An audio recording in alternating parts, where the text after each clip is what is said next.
Most people think that all of their digestion happens in the stomach, but it is not true. This man's been dealing with this for 30 years. He was very interested because what has his doctor just told him? I can do no more for you. In fact, I know what's next. They start cutting out the colon. And you see, it's our responsibility to prove to our doctor that we can do it.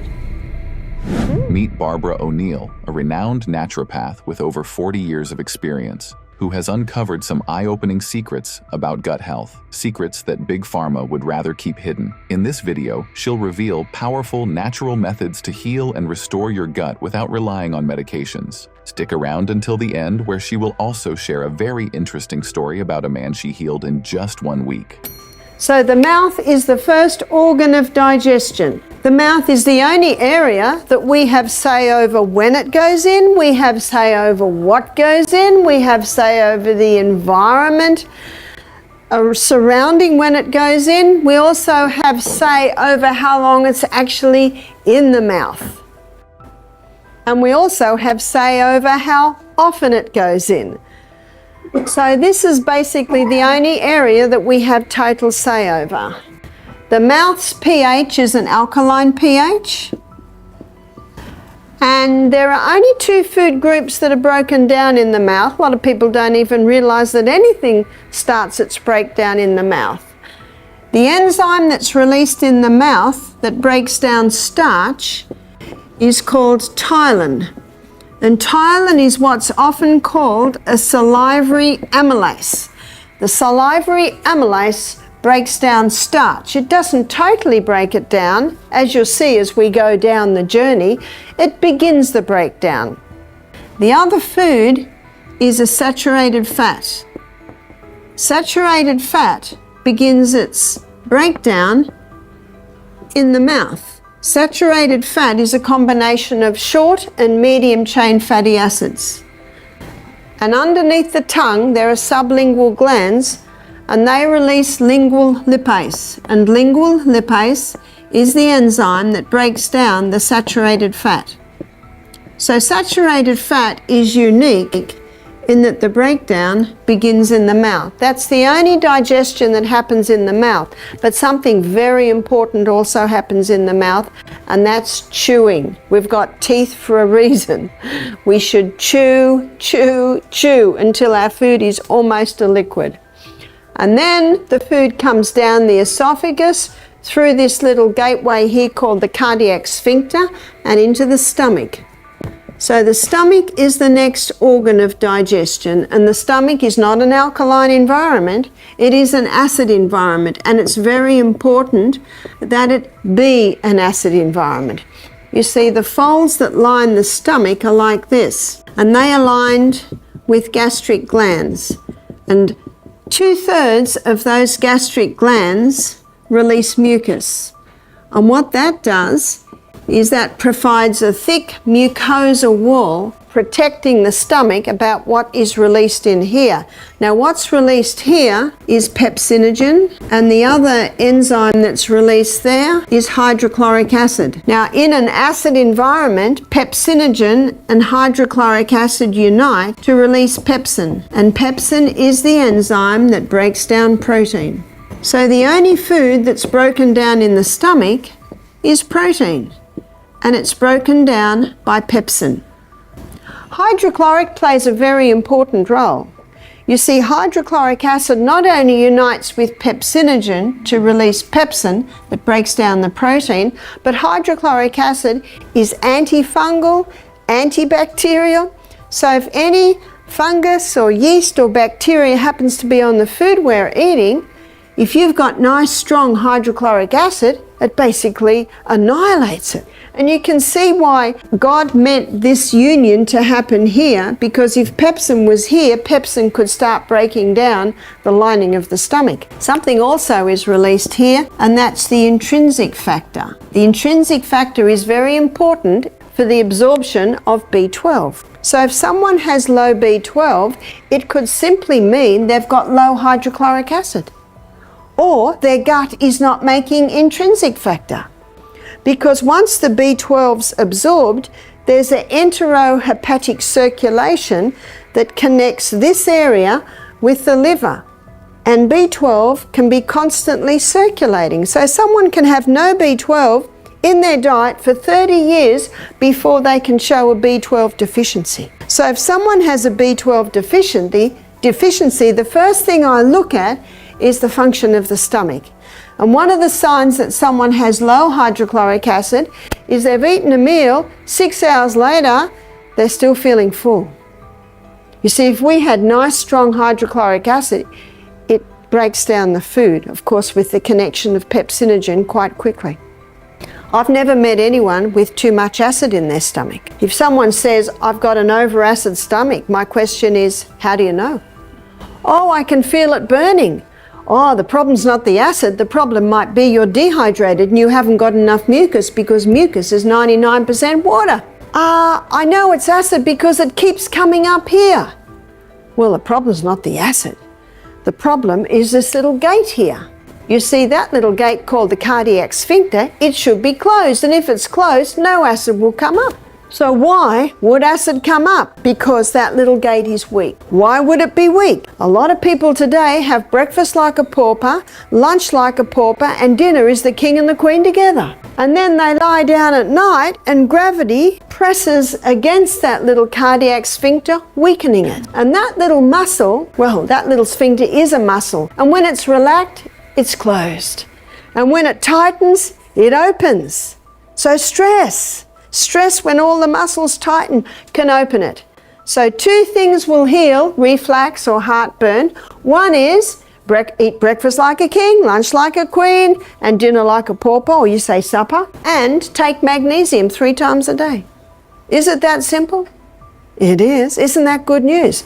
And if someone takes antacid to stop the acid going up, what's my next question? What's going to break the protein down now? And you know what long-term low antacids they're finding is producing now? Colon cancer. Because the protein's not getting broken down, partially digested protein is reaching the large colon, and then the body says, what are you doing here? Quick, we have to create a lot of bacteria to deal with that, and that excess bacteria can start eating down the colon wall. So what would cause a weakening in the production of hydrochloric acid? Drinking with the meals. You see, digestion is a chemical process, and that whole reaction I just showed you only happens in an acid environment. If people are drinking with their meals, it waters down the acid so you don't get that connection. We should be stopping water ideally half an hour before the meal, resume about an hour and a half after the meal. That hour and a half allows time for those digestive enzymes to start their breakdown. Also, when people are eating every couple of hours, you see, we have one stomach, and that stomach, there's much research to prove this, that one stomach takes 3 to 4 hours to digest, and then that stomach loves a 1 hour rest. So what's that between meals? That's 5 to 6 hours between. Also, what exhausts the hydrochloric acid is eating large amounts at the end of the day. See, when we go to sleep at night, our stomach wants to sleep too. So if there's a huge meal in there, everything slows down. This digestion's going to be very slow. So that is what's broken down in the stomach. Protein and protein alone. All your starch digestion is put on hold because we're now in an acid stomach. And then we move through and come to the first part of the small intestine, which is called the duodenum. And the duodenum has 2 main organs that are emptying into it. Notice we've got the liver here, the gallbladder. The gallbladder is a reservoir for bile, and that bile duct comes down, connects with the neck of the pancreas and empties into the duodenum. It's an alkaline environment in the duodenum. And the enzyme that is released from your gallbladder is bile. And bile is an enzyme that breaks down long-chain fatty acids, so this is your unsaturated fats. So a lot of those fats are vegetable fats, found in your nuts and your seeds. From the duodenum, the pancreas also releases some enzymes in there. And the pancreas releases pancreatic lipase. And pancreatic lipase does the final breakdown of the unsaturated fats. They're the long-chain fatty acids. So bile starts it, pancreatic lipase finalizes it. The pancreas also releases pancreatic amylase. And remember, ptyalin is a salivary amylase, so the amylase salivary amylase ptyalase starts the digestion, put on hold in the stomach, comes to the duodenum, and pancreatic amylase finalizes the starch digestion. What's also released in the pancreas is trypsin, and trypsin is the enzyme that finalizes protein digestion. So protein digestion is begun in the stomach and finalized in the duodenum under trypsin and chymotrypsin. So these are two enzymes that break down protein. From this, students, what's the main organ of digestion? It's the pancreas. Most people think that all of their digestion happens in the stomach, but it is not true. Now, one of the great things about saturated fat, it does not need bile. It does not need pancreatic lipase because the breakdown began in the mouth. So people with liver, gallbladder problems, pancreatic problems, what's the best fat for them? Coconut, yeah. Coconut, it's very easy to digest. But you can see if stomach is not acid enough and pepsin can't break down protein, then protein comes into the duodenum and trypsin and chymotrypsin, they just start the breakdown and they should be finalizing the breakdown. At every stage, every organ's role is very important. And if the person ate too fast and didn't give time for the ptyalin to begin starch digestion, and undigested starch gets to the pancreas, pancreatic amylase starts the breakdown, whereas it should be finishing it. Most of your nutrients are absorbed before you get halfway through the small intestine. So from the last part of the small intestine, it's really just roughage. And when the contents of the small intestine gets into the large colon, it's usually mostly liquid. But let's go back to where the food's absorbed, which I call the grand finale of digestion. The small intestine is lined with villi, and as I showed this morning, that villi should have a thick turf wall, and that thick turf wall around it is made out of mostly Lactobacillus acidophilus and Bifidobacterium. There are trillions of microbes in there, but they're the two main ones, and from them most of them are made. And these bacteria is responsible for the final breakdown, the final touches of digestion.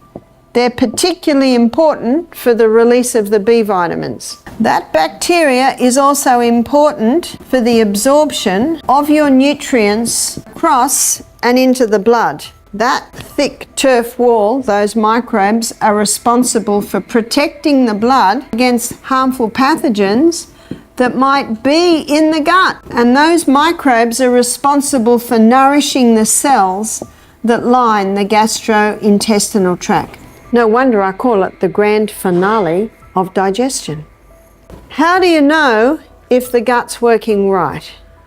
Let me give you a story of a man that came to our health retreat with his wife. He was 68, his wife was 67. I said, what is your reason for coming to our retreat? He said, I'm here to accompany my wife. I said, right. I said, how many bowel movements do you average a day? Because I did a health assessment on him. He said 6. I said, oh, that's a lot. He said, yes, I've got irritable bowel. I said, oh, are you on medication? Yes. And he listed the anti-inflammatories and the cortisones. He said, yes, recently the doctor said I can do no more for you. I said, oh, And then I looked at what he ate. He loved bread, he loved meat, he loved dairy, and he loved sugar, and he loved a couple of scotches every night. I said, "Can I try some things on you?" He said, "Certainly." I gave him slippery elm 4 times a day, morning, noon, 6 p.m. and 9 p.m. at night. And I gave him a double dose of probiotic. You see, he told me he walks by the beach every morning, and where he walks, there are 4 restrooms on his walk. He's got to, because he's got to keep going in. So in his 1-hour walk every morning, he's got to do 4 stops. By Friday, he's going 3 times a day. That's exciting, and formed. The bleeding from the bowel had stopped. The cramping had stopped. This is on medication, all that was happening. On Sunday morning, he came running up to me very excited. He said, "I just went on my morning walk and didn't go." Oh, how exciting. You see, when you're healing an irritated gut, this is what you've got to do. Number 1, stop all the irritants. What are the irritants? Wheat, dairy, refined sugar, alcohol. All of these foods are like kerosene to a fire to an irritated gut. Number 2, probiotic. Probiotic is for life.